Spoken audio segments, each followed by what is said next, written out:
Hello, मैं प्रदीप कुमार आप सभी लोगों को क्लास 12th की केमिस्ट्री पढ़ाऊंगा, जिसमें कि आप सभी लोगों को मैं पढ़ा रहा हूं।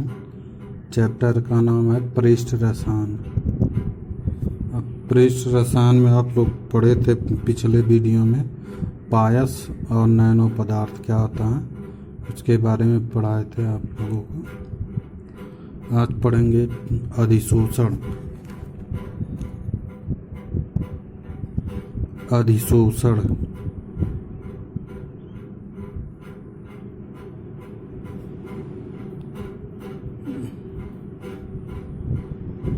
अधिशोषण के बारे में पढ़ाएंगे। यह होता है एडजॉर्प्शन। एडजॉर्प्शन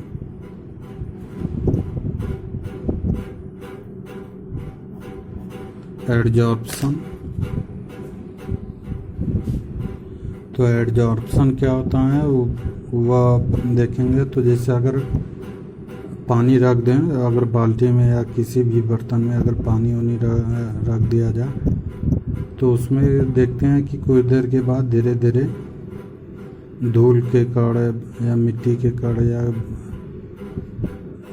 कोई भी कण आके उस पर एक धीरे धीरे एक सतह बना लेती है, यानी कि पानी की सतह के ऊपर एक लेयर बन जाता है। तो वह क्या होता है, अधिशोषण होता है। यानी कि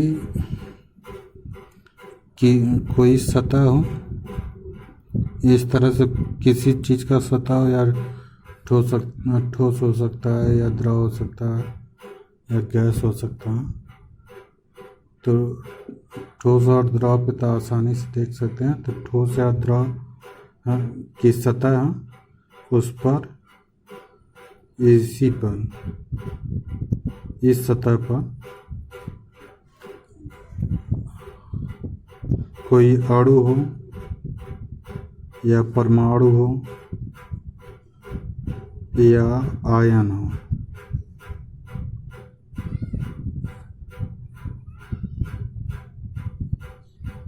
ठोस या द्रव की सतह। ठोस या द्रव की सतह हो, उस पर किसी अणु, परमाणु या आयन का जुड़ना ही क्या कहलाता है, अधिशोषण कहलाता है। यानी कि जैसे वही बताया अभी कि अगर पानी की सतह हो या द्रव, कोई भी द्रव की सतह हो या ठोस की सतह हो, तो पानी की सतह पर क्या होता है कि वह धीरे धीरे धूल मिट्टी के कण जो आके एक लेयर के रूप में बना लेते हैं या जुड़ जाते हैं, तो उसी को क्या कहते हैं, अधिशोषण कहते हैं। यानी कि कह सकते हैं कि किसी ठोस या द्रव की सतह पर अणु, परमाणु या आयनों का जुड़ना ही क्या कहलाता है, अधिशोषण कहलाता है। तो यहाँ पर आप लिख सकते हैं कि वह प्रक्रम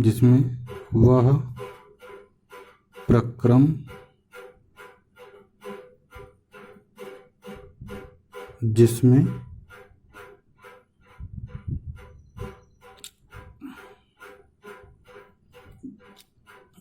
किसी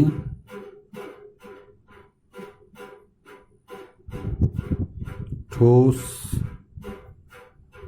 या द्रव की सतह पर किसी पदार्थ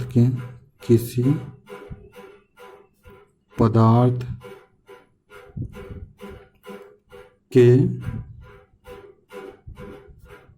अणु, परमाणु या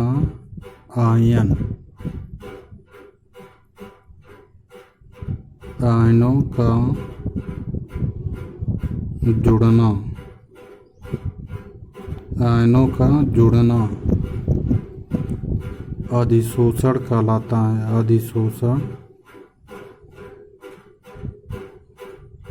अधिशोषण कहलाता है।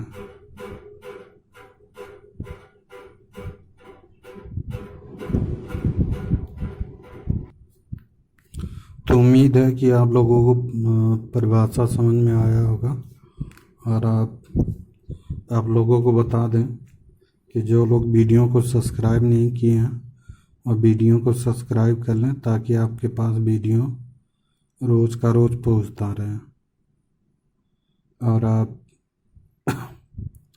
वीडियो को कम से कम एक लाइक कीजिए और आप कम से कम अपने दोस्तों में जो शेयर कीजिए।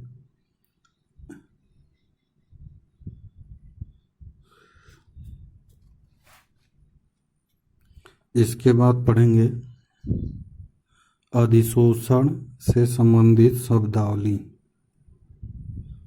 यानी कि अधिशोषण में किस प्रकार की शब्दावली का प्रयोग किया जाता है, वह बार बार आएगा, तो उसके बारे में जानते रहेंगे तो अच्छा रहेगा।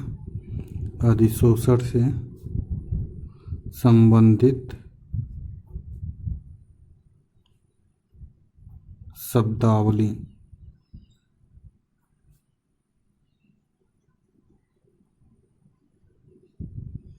अधिशोषण से संबंधित शब्दावली। तो पहला शब्दावली है अधिशोष्य। अधिशोष्य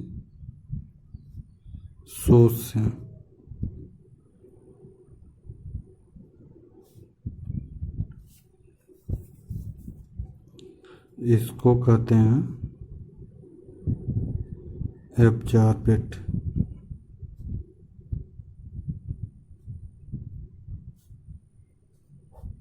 अधिशोष्य तो यानी कि अधिशोष्य क्या होते हैं कि वे पदार्थ, यहाँ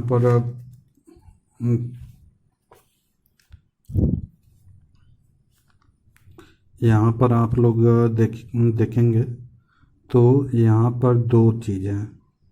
यहाँ पे अणु परमाणु या आयन आकर इस पे जुड़ रहा है, और यह क्या है, ठोस या द्रव की सतह है। तो इसमें दो भाग हो गया, एक अणु परमाणु या आयन और दूसरा भाग ठोस या द्रव।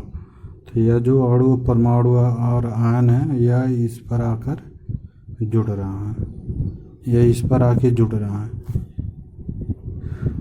तो जो पदार्थ किसी ठोस या द्रव की सतह पर जुड़ते हैं, तो उस पदार्थ को क्या कहते हैं, अधिशोष्य कहते हैं। यानी कि यह जो अणु परमाणु या आयन है, इसको क्या कहेंगे, अधिशोष्य कहेंगे। यानी कि जैसे पानी की सतह पर अगर कोई मिट्टी का कण या धूल का कण या कोई भी आके जुड़ता है, तो जो जुड़ने वाला है, जो आके जुड़ रहा है, उसे अधिशोष्य कहेंगे, और जो जिस पर आके जुड़ रहा है उसे अधिशोषक कहते हैं। यानी कि इसको कहेंगे अधिशोषक,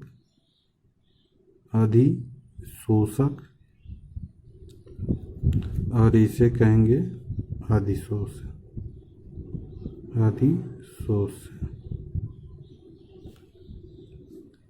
इसे अधिशोष्य कहेंगे और इसको क्या कहेंगे, अधिशोषक कहेंगे।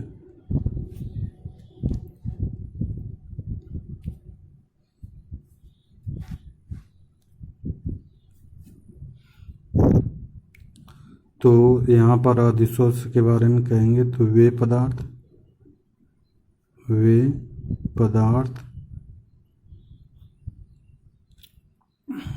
जो किसी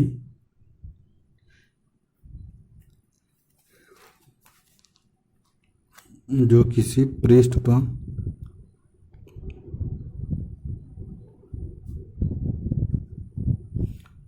पर अधिशोषित होते हैं,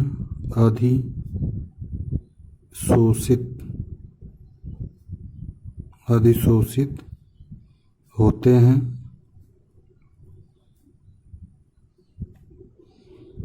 अधिशोषित मतलब आकर जुड़ते हैं,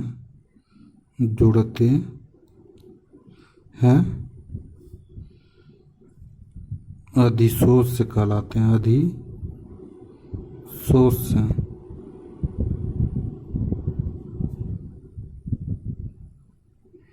कहलाते हैं, यानी कि जो पदार्थ आकर जुड़ता है किसी सतह पर तो उसे अधिशोष कहते हैं, और जिस पदार्थ पर आकर जुड़ता है उसे अधिशोषक कहते हैं।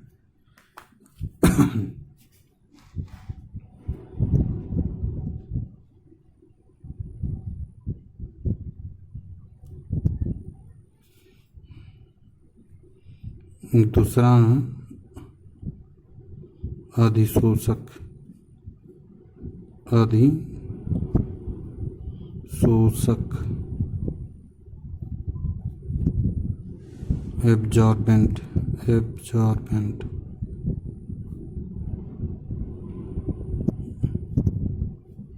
एब्जॉर्बेंट।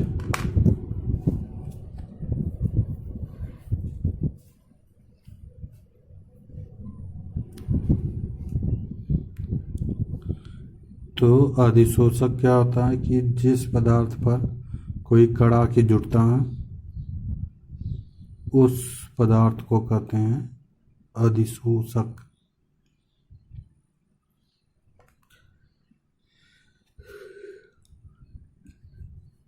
तो यहाँ पर कहेंगे कि वे पदार्थ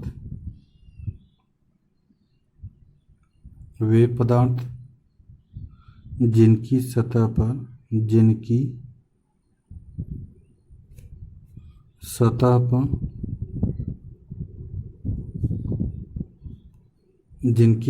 पर कोई परमाणु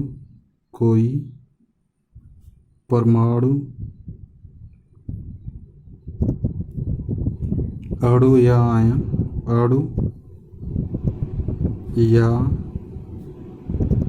आयन कोई परमाणु अणु या आयन अधिशोषित होते हैं,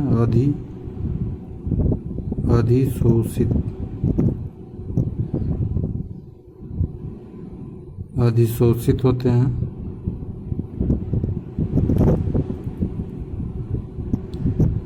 अधिशोषक कहलाते हैं, अधिशोषक।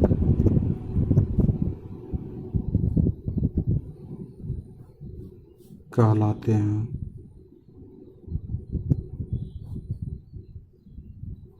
यानी कि वे पदार्थ जिनकी सतह पर कोई परमाणु अणु या आयन आकर जुड़ता है उसे क्या कहते हैं? अधिशोषक कहते हैं।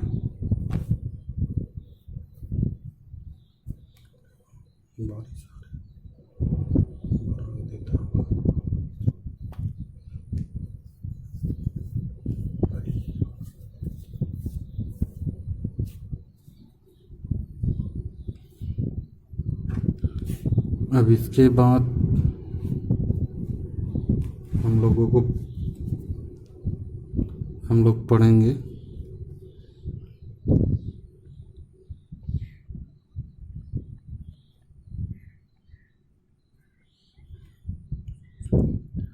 अवशोषण।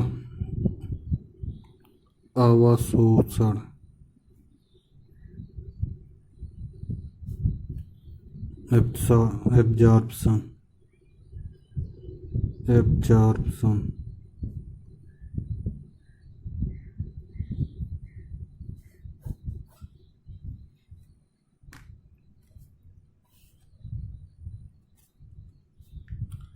अवशोषण में क्या आता है कि उसको देखेंगे तो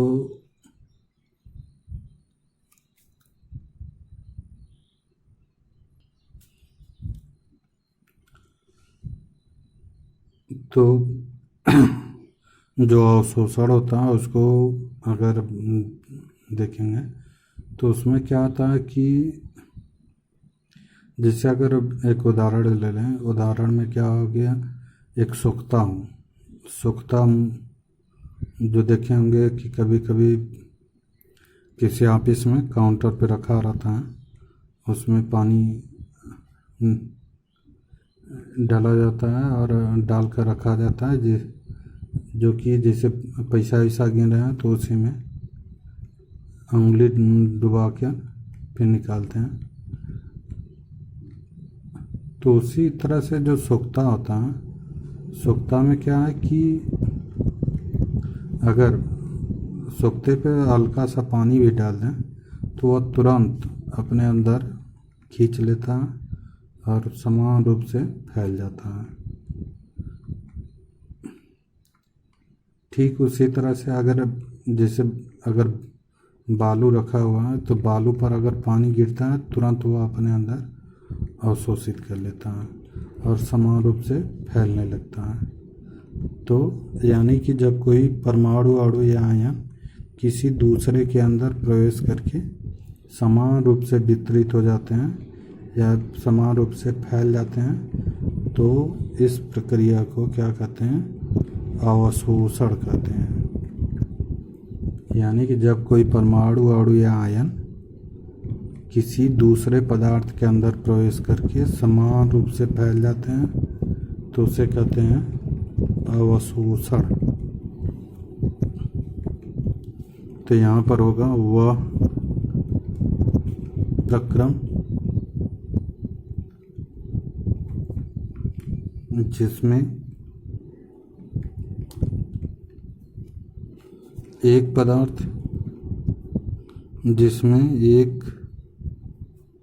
पदार्थ के अणु, परमाणु या आयन किसी परमाणु अणु या आयन दूसरे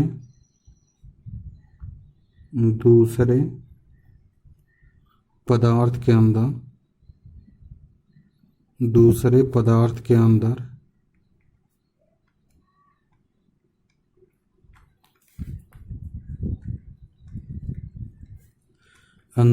प्रवेश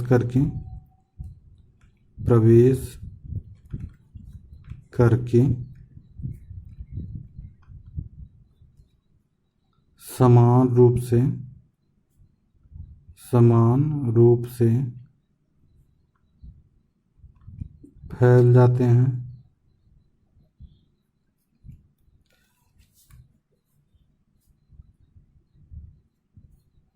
फैल जाते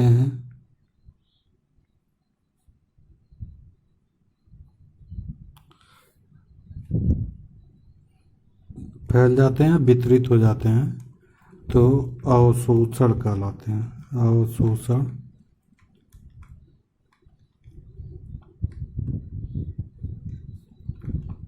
कहलाते हैं।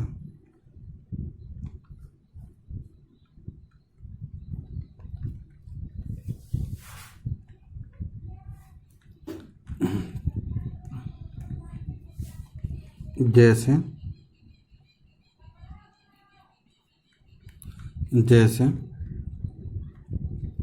निर्जल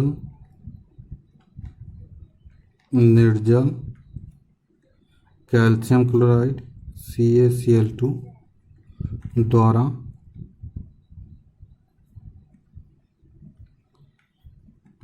द्वारा जल वाष्प का अवशोषण, जल वाष्प का अवशोषण, जल वाष्प का अवशोषण स्पंज यानी कि जो सोखता बताए थे अभी, स्पंज द्वारा जल का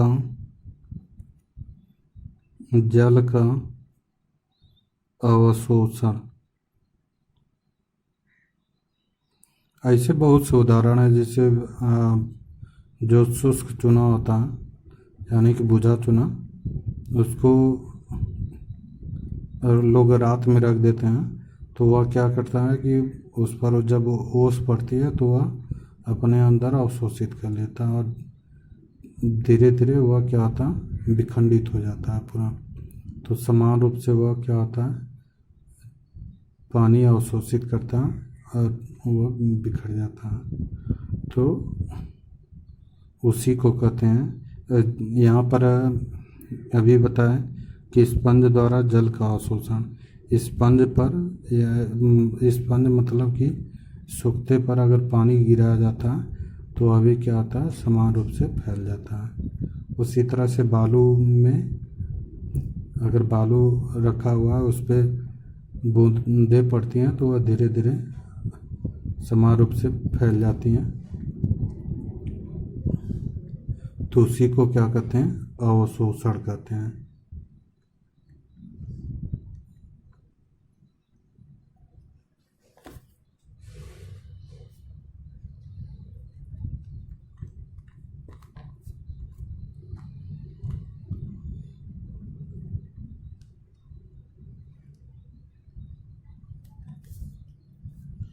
और जिनको अच्छे से पढ़ना है वो अपना नोट्स बनाते जाएं, ताकि क्योंकि सिलेबस लंबा है, जिसके कारण आप लोगों को आगे दिक्कत हो सकती है, इसलिए अपना नोट्स बनाते जाइए।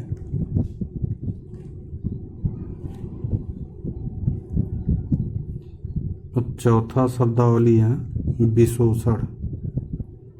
विशोषण, डिजॉर्प्शन।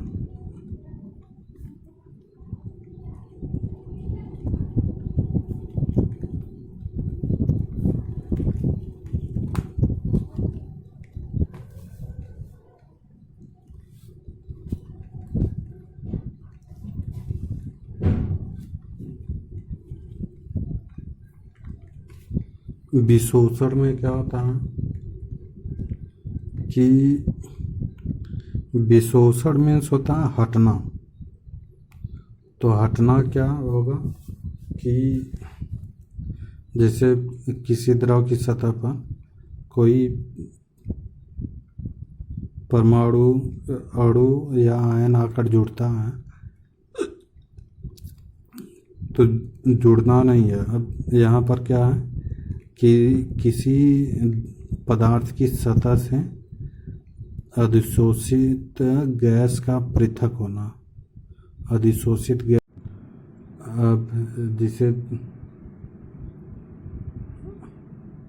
अधिशोषित गैस का पृथक होना ही क्या कहलाता है, विशोषण कहलाता है। जैसे कोई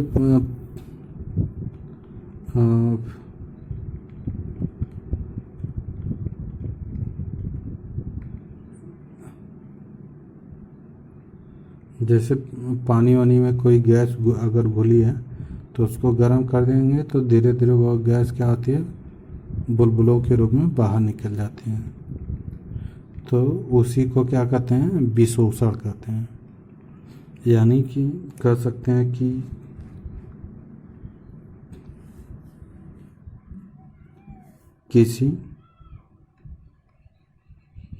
किसी पदार्थ की सतह पर पदार्थ की सतह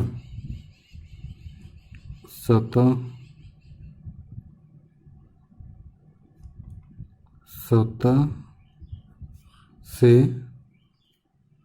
अधिशोषित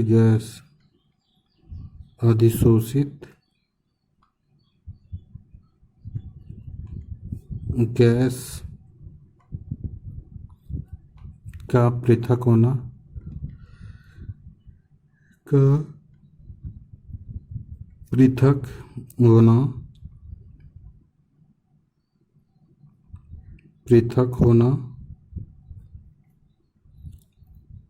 विशोषण कहलाता है। विशोषण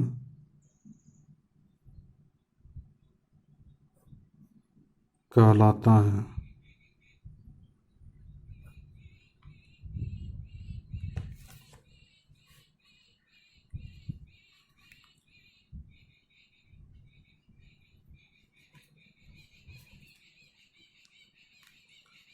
तो विशोषण मीन्स भी आप समझ गए होंगे, क्योंकि विशोषण क्या होता है, विशोषण मीन्स क्या होता है, अलग होना। तो कोई भी पदार्थ अगर किसी पदार्थ के अंदर घुला है तो उसको जब गर्म करते हैं या तो वह क्या होता है, विशोषित होने लगता है, यानी कि अलग होने लगता है। जैसे कि अगर आप ईंट में अगर पानी उसके सतह उसके अंदर प्रवेश किया है, तो अगर वह धीरे धीरे तापमान बढ़ेगा या उसको गर्म करेंगे तो वह पानी क्या होता है, धीरे धीरे वाष्पित होने लगता है और वो एकदम सूख जाता है।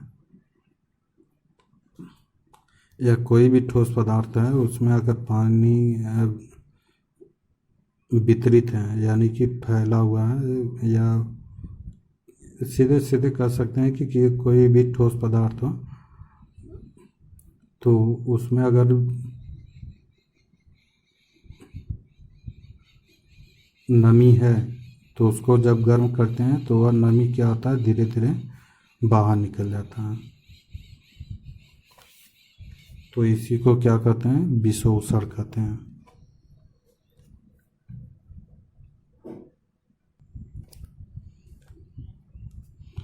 अब आते हैं, एक होता है धनात्मक अधिशोषण। धनात्मक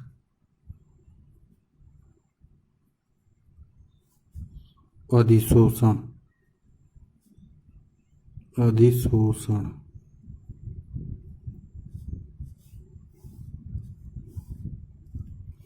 पॉजिटिव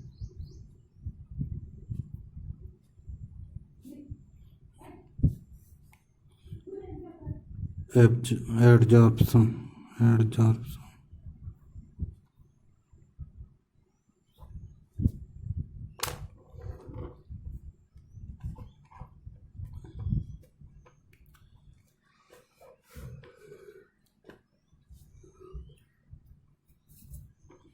तो जैसा कि अभी आप लोगों को बताए थे कि कोई ठोस या द्रव की सतह हो, ठोस या द्रव की सतह हो और इसी पर कोई अणु, परमाणु या आयन आकर इस पर जुड़ता है, तो यानी कि जो अणु, परमाणु या आयन आकर जुड़ेगा तो इसकी सांद्रता क्या होगी, कभी कम हो सकती है, कभी ज़्यादा हो सकती है। तो यहाँ पर दो कंडीशन होगा, तो इसको कहेंगे अधिशोष। अधिशोष अभी पीछे बताए थे, अधिशोष कहेंगे, और इसको क्या कहेंगे, अधिशोषक। अधिशोषक, इसको अधिशोषक और इसे अधिशोष कहते हैं। तो जब किसी और परमाणु या आयन की संख्या या सांद्रता ठोस या द्रव की सतह पर अधिक मात्रा में होती है, यानी कि सामान्य से क्या होगा, अधिक होगा, सामान्य से क्या होगा, अधिक होगा, तो उस कंडीशन में क्या होगा, धनात्मक अधिशोषण होगा। यानी कि जब अधिक मात्रा में होगा, अधिक सांद्रता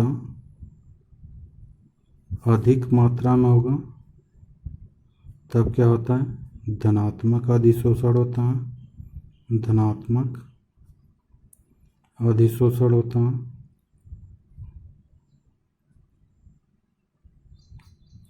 और जब क्या होगा,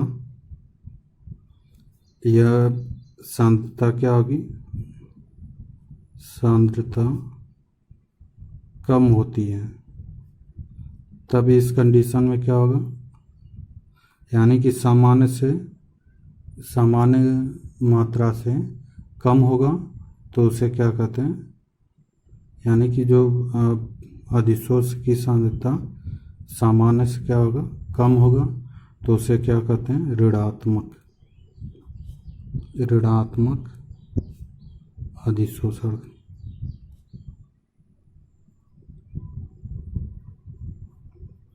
तो यहाँ पर देखेंगे तो यानी कि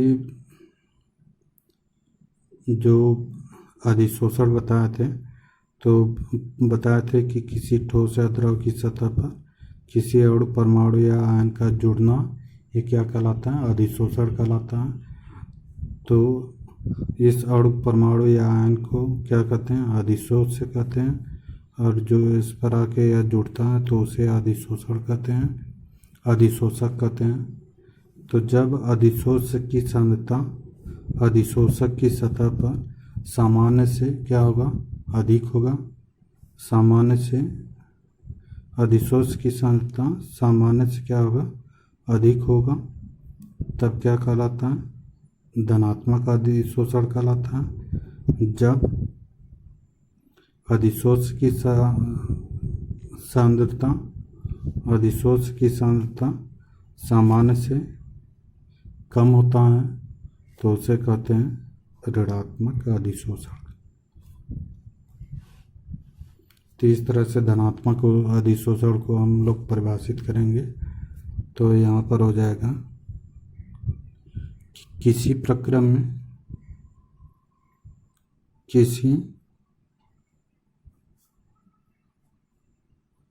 प्रक्रम में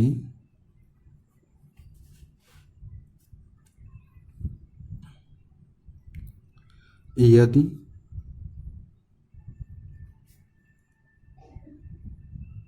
अधिशोष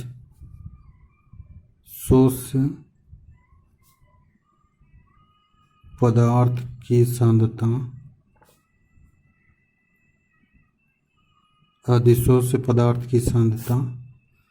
का अधिशोषक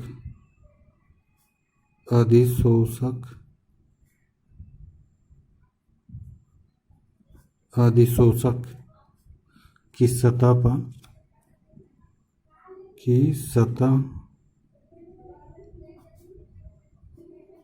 पर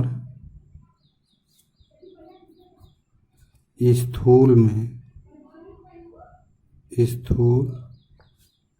में सांद्रता की अपेक्षा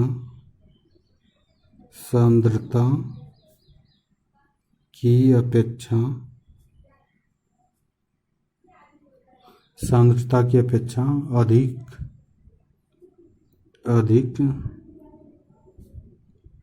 अधिशोषण होता है,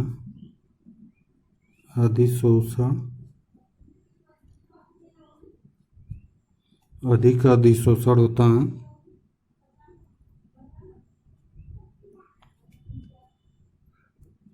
तो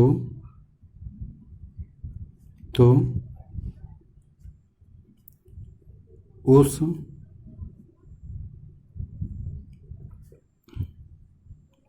अधिशोषण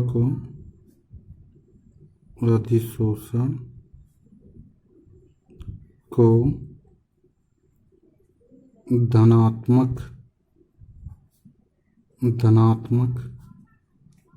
अधिशोषण कहते हैं, धनात्मक अधिशोषण कहते हैं।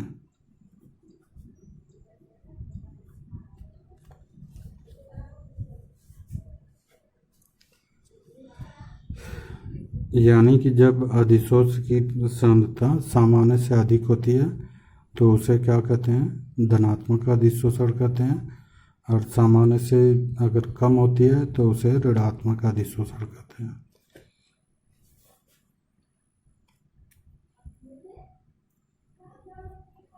तो इस प्रकार से ऋणात्मक अधिशोषण को अगले वीडियो में पढ़ा देंगे। और आप जो लोग वीडियो को सब्सक्राइब नहीं किए हैं, फिर से कह दे रहे हैं कि जो लोग वीडियो को सब्सक्राइब नहीं किए हैं वह सब्सक्राइब कर लें, ताकि जो भी वीडियो यूट्यूब पे अपलोड होगा रोज़ का रोज़ वह आपके पास पहुंचता रहे। और कम से कम एक लाइक कीजिए और शेयर कीजिए, अपने दोस्तों को शेयर कीजिए। Thank you.